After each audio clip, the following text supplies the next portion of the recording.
Fala galera, tudo massa? Pois é, aqui o professor Lucas, a gente está começando mais uma videoaula de correção, tá certo? Eu passei umas atividades semana passada no módulo suplementar. Vamos lá, página 58. Questão 6. O amido é uma molécula feita de açúcares, incluindo a glicose, e constitui uma espécie de estoque de açúcar para a planta para situações de necessidade. Tendo em vista o que a fotossíntese precisa para ocorrer, em que situações o amido pode ser utilizado pela planta? Pois é um carboidrato, né, galera? Então, as plantas usam ele como reserva. Quando a gente olha, a depender do lugar da planta, ela pode armazenar na raiz, né, como exemplo da batata, pode armazenar na folha, né, nas folhas e até nos caules, né, nos talinhos, né, que aí até o brócolis tem um pouco e assim por diante. Então vai depender do tipo de planta, mas pode ser utilizado basicamente como reserva, tá certo? Vamos nessa. Questão 7. Olha lá. Em linhas gerais, que elementos são necessários para que ocorra a respiração celular? Muito simples. Respiração celular é o que a gente faz. Então o que a gente precisa? Açúcar e oxigênio. Ou seja, glicose e oxigênio. Beleza, a resposta certa, letra A. Questão 8. Em quais momentos as plantas realizam a respiração e a fotossíntese? Pois é, que além de produzir o carboidrato, além de produzir o amido, ela também precisa quebrar esse amido para obter energia a partir da molécula química, né? Dessa estrutura química.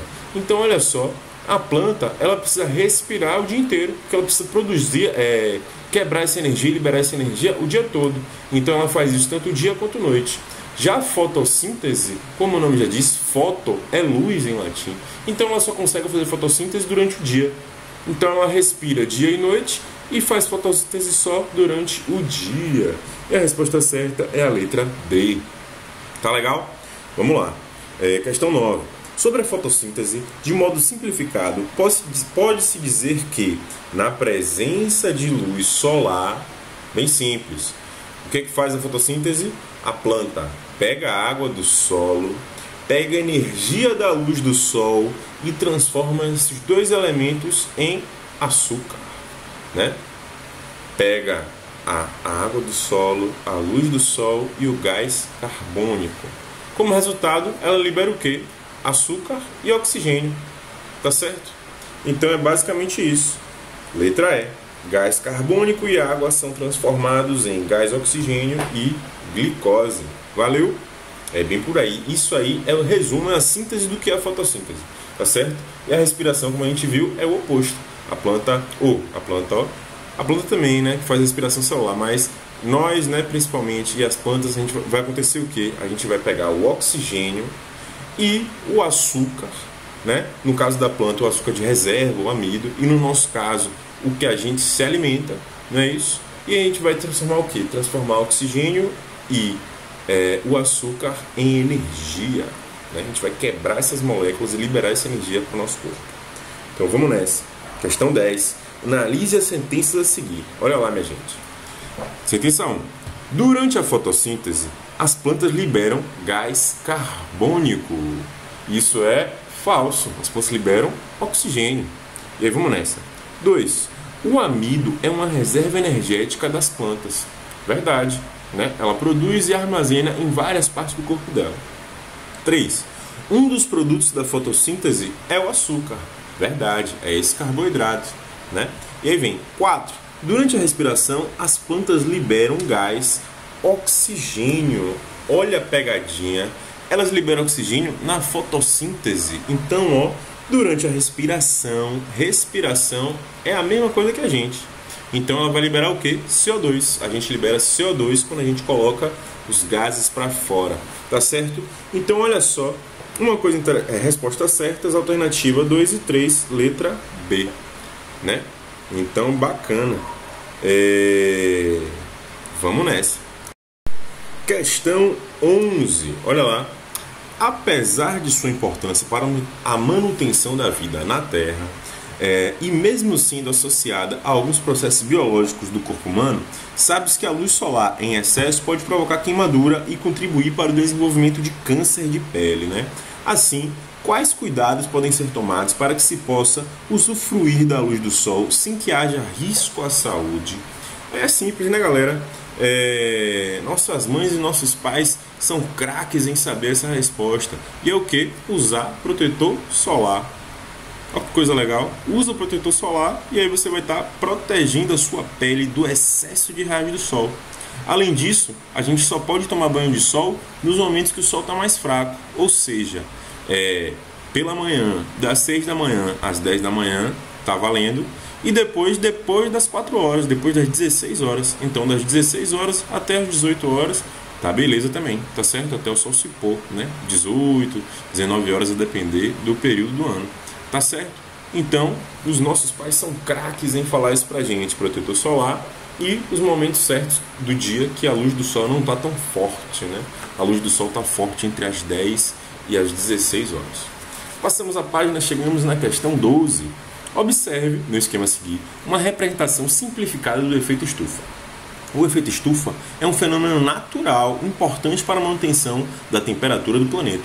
Atualmente, porém, a emissão de gases poluentes, como o gás carbônico, tem intensificado esse fenômeno, relacionando-o ao aquecimento global. Pois é, galera, como a imagem mostra, olha o que a camada de ozônio faz na nossa Terra. Ela filtra a luz do Sol. Então, a irradiação, né, essa luz solar que ia chegar bem mais forte no planeta, ela é filtrada já na camada de ozônio. E outra coisa, essa luz solar, essa onda eletromagnética, ela bateria no solo, ela bate no solo, é refletida, e o que acontece? Ela seria colocada, ela iria para fora do planeta. Só que olha o que o CO2 faz. O CO2 faz com que essa energia fique acumulada aqui mais um períodozinho de tempo. Então aumenta a temperatura do planeta. A grande questão, galera, é que a gente está acelerando um processo natural.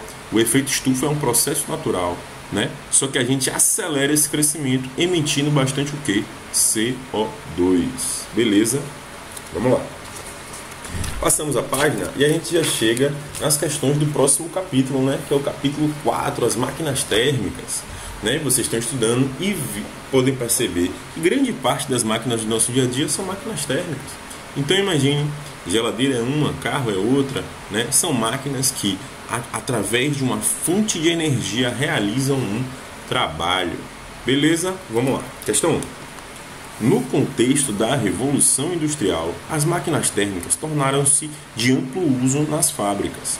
Quais benefícios à sociedade foram trazidos pela invenção dessas máquinas? Muito simples, galera. Máquina térmica, né? Principalmente nesse período, né? Antigamente, as máquinas a vapor. Elas aceleraram o processo da Revolução Industrial. Então a gente começou a fazer o quê? Produzir mais coisas. Além de produzir mais coisas, a gente começou a produzir isso bem rápido, produzir essas coisas de maneira bem rápida. E além disso, esses produtos chegaram mais rapidamente à nossa casa. Então, ó, tudo relacionado com o quê? Quantidade e rapidez. A gente produziu mais coisa, essa produção se tornou mais rápida e esses produtos chegavam mais rapidamente na nossa casa. Beleza! E olha lá, questão 2.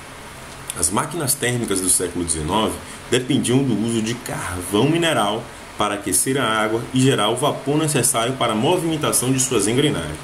Pensando em termos de impacto ambiental, quais as desvantagens do uso de carvão mineral? Pois é, galera, pela leitura que vocês estão fazendo do módulo, vocês podem ter até visto que já existiu carro a vapor, imagine, né? Antes uma combustão externa. Então pense só, um carro que transportava uma quantidade absurda de água, aquecia-se essa água e o vapor dessa água aquecida, ele ia lá e girava as engrenagens para fazer o carro andar. Mas não é essa a pergunta, olha só. Quais as desvantagens dessa queima de carvão mineral? É muito simples. O carvão mineral, ela é uma energia não renovável, uma fonte de energia não renovável. Ou seja, ele demora milhões de anos para ser produzido mais uma vez. Além disso, é um tipo de energia que libera muito gases poluentes, tá certo? Então o carvão mineral, ele tem essas duas desvantagens, apesar de ser rico em energia, né, e abundante pelo planeta. Então, quais são as desvantagens? Ele demora milhares de anos, milhares a milhões de anos a ser produzido mais uma vez e ele emite, seu uso emite gases poluentes, gases tóxicos. Valeu? passamos para a terceira questão, que traz um trecho de um livro maravilhoso, que é A Volta ao Mundo em 80 Dias, de Júlio Verne. Recomendo a leitura, viu? É bem legal, bem divertido. Aí vem. No livro, a personagem Phileas Fogg deseja realizar uma viagem ao redor da Terra dentro do prazo citado no título. Considerando que a obra se ambienta no século XIX, quais meios de locomoção poderiam ser utilizados por Fogg para cumprir sua aposta? Pois é, galera, século XIX, a gente vai falar de quê? Locomotiva, né? O bom e velho trem a vapor, a Maria Fumaça. Além disso, com certeza já tinham o quê?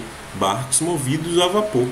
Mas aí a gente começa a ver que a tecnologia foi melhorando e esses barcos a vapor foram conseguindo atravessar os oceanos, tá certo? Fazer grandes transportes via mar aberto. Massa! Então, galera, chegamos na questão 4, na questão fechada, e olha só. Observe o enunciado de uma importante lei sobre o estudo do calor e da temperatura. Calor é energia em movimento, né?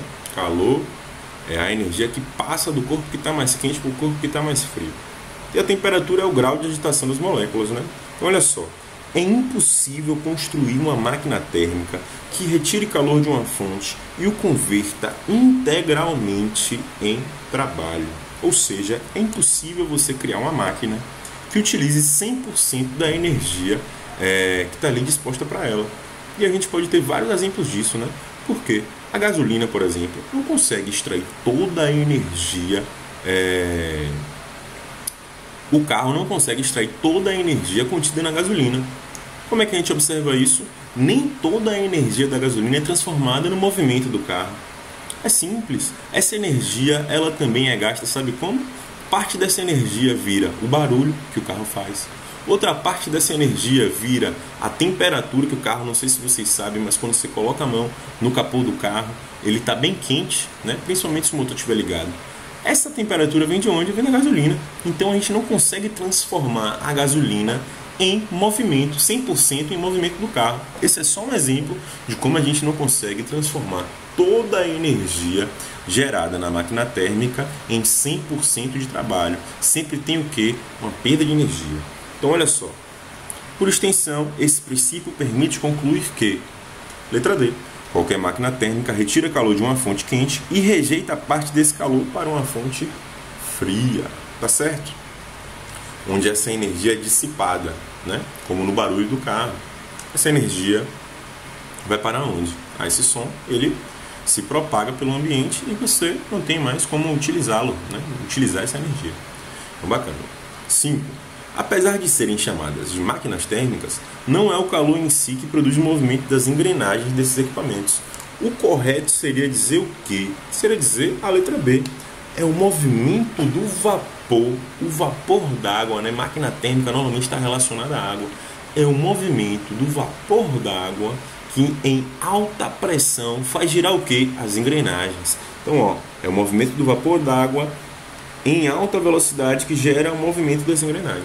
Beleza? Letra B. E aí, olha só, minha gente, chegando nas duas últimas questões, olha a questão 6. Outra forma de se utilizar o vapor como fonte energética é na operação de usinas termoelétricas. Uma das formas de se obtê-lo é aquecendo a água com o intermédio de combustíveis.